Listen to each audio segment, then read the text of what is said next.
Police shoots unarmed man. A missing Siberian Husky in Detroit. Hi, I'm Amr Mansour. And I'm Hannah Wiegand, and this is Public Eye News.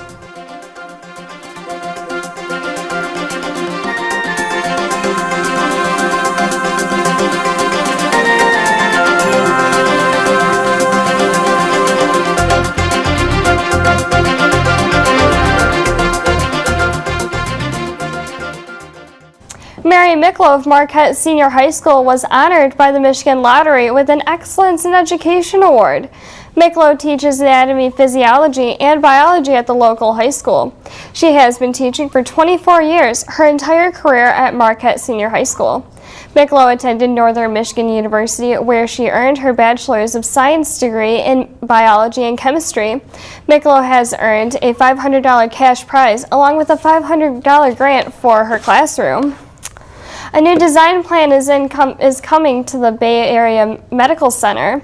Building a new facility will be a long-term fix for current problems. The Board of Directors agrees that improvements are long overdue. The current medical center was built in 1939 and additions were made in the 1970s. The new facility will bring in high priority needs, including upgrades to the emergency department, private inpatient rooms, primary and secondary care clinics, and a women's health clinic. The final design should be finished by February 2016. With winter weather still hitting hard, authorities are warning Michigan residents of dangerous heating methods. Marv Okerman of the Michigan Propane Gas Association says March is when many people resort to cheaper heating options. Generally, people will depend on options such as space heaters and outdated fireplaces. Authorities warn that although the chances of a heating accident is low, the results of one can be catastrophic. A state program will now help low-income families pay for heating. And Detroit is in search of a Siberian Husky after a Chicago woman had 3 of her dogs stolen from her last week.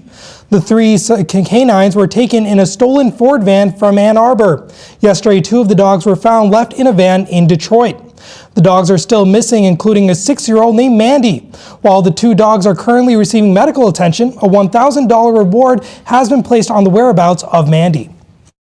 Madison police officer Matt Kenny shot 19-year-old Tony Robinson on Friday. The black man was unarmed and suffered from attention deficit disorder and anxiety. Kenny was responding to a call that Robinson had been jumping in and out of traffic and had committed battery. The officer found Robinson in an apartment and shot him during a confrontation. Robinson pleaded guilty of armed robbery last year. Documents in that case showed the young man suffered from ADHD, anxiety, and depression, along with being antisocial and impulsive. Wisconsin Governor Scott Walker has signed a right-to-work bill into law. The bill was signed at an invitation-only ceremony at Badger Meter, a company north of Milwaukee. He was surrounded by company officials and others who support the proposal. Wisconsin is the 25th state to ban contracts that force all workers to pay union dues. The new law will take effect immediately.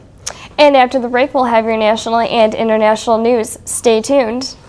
You fill up my One of the most popular singers in America, John Denver. Explore the man behind the music. What Frank Sinatra was to the 40s, Elvis Presley was to the 50s, and the Beatles were to the 60s, John Denver was to the 70s. John Denver, Country Boy. Wednesday evening at 8 o'clock Eastern. And welcome back. The reward is high for a missing former FBI agent. The agency has increased its reward up to $5 million for information on the retired agent Robert Levinson. Levinson went missing about 8 years ago during an unapproved CIA intelligence mission in the Iranian desert resort called Kish Island. With Levinson's 67th birthday tomorrow, both John Kerry and FBI Director James Comey are looking for any means to find the retired operative. And Hillary Clinton took the stage in New York to address gender equality, and she stuck to the topic. So far, the only time she's mentioned the email controversy surrounding her time as Secretary of State is in a 26-word tweet she sent last week. Don Champion is in New York with the story. Hello. Hillary Clinton has yet to publicly answer questions about her use of private email for official business while Secretary of State. The silence is going to hurt her. Republicans are using the likely presidential candidate's silence to attack her. The head of the committee investigating the Benghazi attack says Clinton has not been forthcoming with all of her emails relating to Libya. There are gaps of months and months and months, and if you think to that iconic picture of her on a C-17 flying to Libya, she has sunglasses on and she has her handheld device in her hand. We have no emails from that day. In fact, we have no emails from that trip. 300 emails have been turned over so far, and Democrats point out that Clinton trip to Libya happened a year before the Benghazi attack. While political insiders are following the play-by-play, it remains to be seen what kind of impact the email controversy will have on voters if and when Clinton enters the presidential race. Usually you try to put out fires before a campaign so you can have a clean launch. You don't set fires on the launch pad. Potential voters who came to hear Clinton speak say it could be an issue. I haven't decided yet. It's a little while before election time. Clinton is expected to make an announcement in April about a presidential run. Don Champion, CBS News, New York. Forces from Chad and Niger released a new facade in the regional military fight against the Islamic extremist group Boko Haram, as army vehicles full of soldiers crossed the border into the northeast, according to Nigeria's officials and witnesses earlier today. The escalation in a joint military campaign against the Nigeria-based Boko Haram comes just weeks before Nigerians head to the polls for an election which many fear will turn violent. Chadian Brig General Zachariah Nabong said, quote, they are bandits and criminals who have nothing to do with the religion, end quote. Shockwaves at the University of Oklahoma this morning after racist videos featuring members of a popular fraternity exploded on the internet. University officials have taken swift disciplinary action, and students are gathering in a series of campus protests. Chris Van Cleve reports on latest developments. We shall overcome. Hundreds of University of Oklahoma students gathered to protest a racist video that went viral. It features members of the Sigma Alpha Epsilon fraternity chanting about lynching.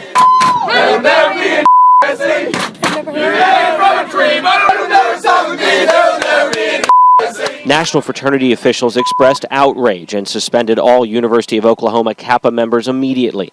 Brandon Wakehorst is the organization's spokesman. There's nothing in our songbook, never has been anything in our songbook like this. Graffiti this morning on the frat house reads, "Tear it down." University President David Boren is calling for zero tolerance. He addressed students known as Sooners at dawn. Real Sooners treat each other with respect.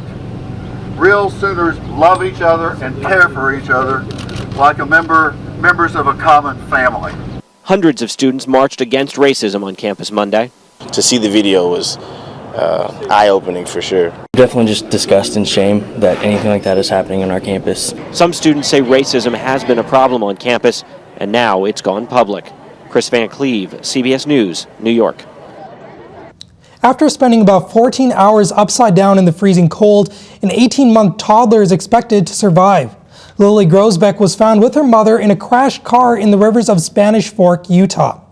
While the mother, Lynn Grosbeck, did not survive, authorities now believe the 25-year-old struck a cement bridge and landed in the river.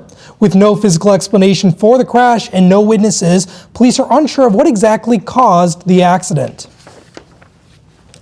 Two American tourists upset quite a few people when they carved their names into the Roman Colosseum this past Saturday.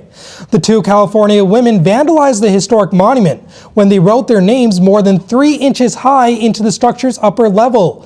Although the two women have apologized, they will now face trial for their damages. And back in November, a Russian tourist was handed a 4-month suspended sentence and a fine of 20,000 euros after carving his initials into the monument. And after the break, we'll be back with your weather and sports. Stay tuned.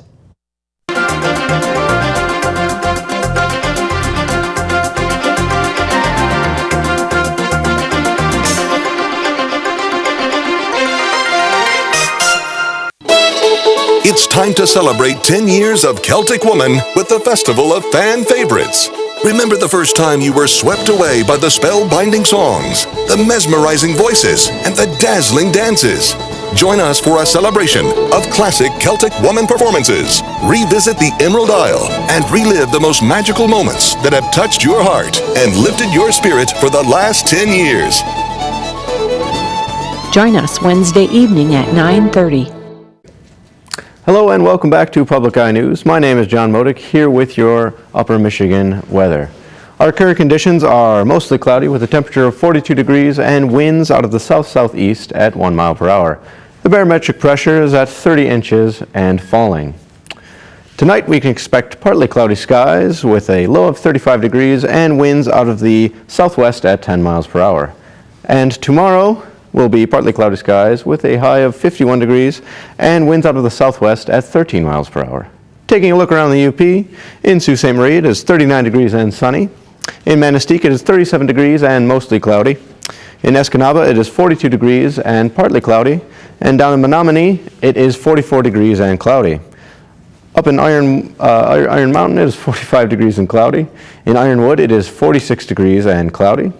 Up in Houghton, it is 49 degrees and cloudy, and back here in Marquette, it is 42 degrees and mostly cloudy. Taking a look at our week ahead, on Wednesday, we can expect highs of 41 with a low of 26 and sunny skies. On Thursday, a high of 44 degrees with a low of 30 and partly cloudy skies. And on Friday, a high of 46 with a low of 31 and partly cloudy skies. Well, I hear NMU suffered a pretty bad loss against Michigan Tech last weekend. Yeah, it was a tough way to end the season, but they're looking to get back on track in the WCHA tournament. Absolutely. The Northern Michigan University hockey team suffered two tough losses against rival Michigan Tech this weekend. The Wildcats lost 5-1 and 3-1 to conclude their season. Saturday night was a very physical game with a total of 24 penalties being called. Sophomore goaltender Michael Doan had 37 saves for the Wildcats in Saturday night's loss, facing 40 Michigan Tech shots on goal. The Wildcats only had 21 shots for the game and were outshot 18-1 in the second period. NMU will be the 6th seed in the WCHA tournament that starts next weekend and will be facing the 3rd seed, Bowling Green, in the first round. Former Detroit Lion Ndamukong Suh signed a $114 million contract with the Miami Dolphins with $60 million guaranteed. Suh was a major factor that made the Detroit Lions the top rushing defense last season. He's expected to contribute to Miami's defense as they finished just 24th in the league in rush defense last season.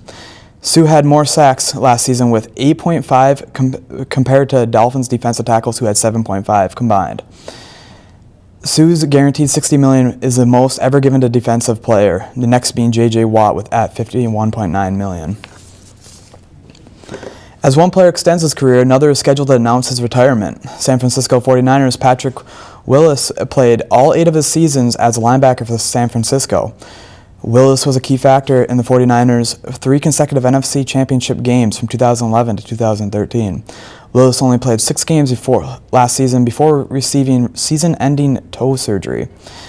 The linebacker was forced to come to terms with the fact that his left big toe had been taking a toll on him for years. He's scheduled to make his announcement on Tuesday. I hear Willis isn't the only one who's going to be feeling toe pain. No, not at all. There's a lot of people in upstate New York. A lot of high schoolers are going to be having some sore feet tomorrow. Tell me about it. With more than 800 students participating in a dance fundraiser, it looks like the South Glen Falls High School was able to have a 28-hour dance fundraiser this past Saturday. And this was compared to the fundraiser which was held in 1978, which had about 50 dancers.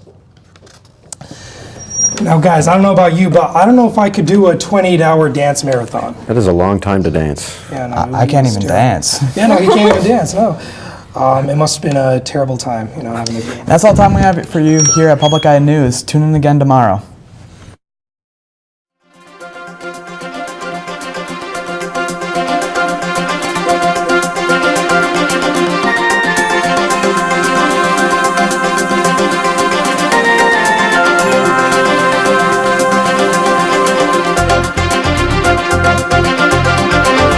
The preceding program was produced in studios located in the Edgar L. Hardin Learning Resources Center by WNMU-TV, Northern Michigan University Public Television.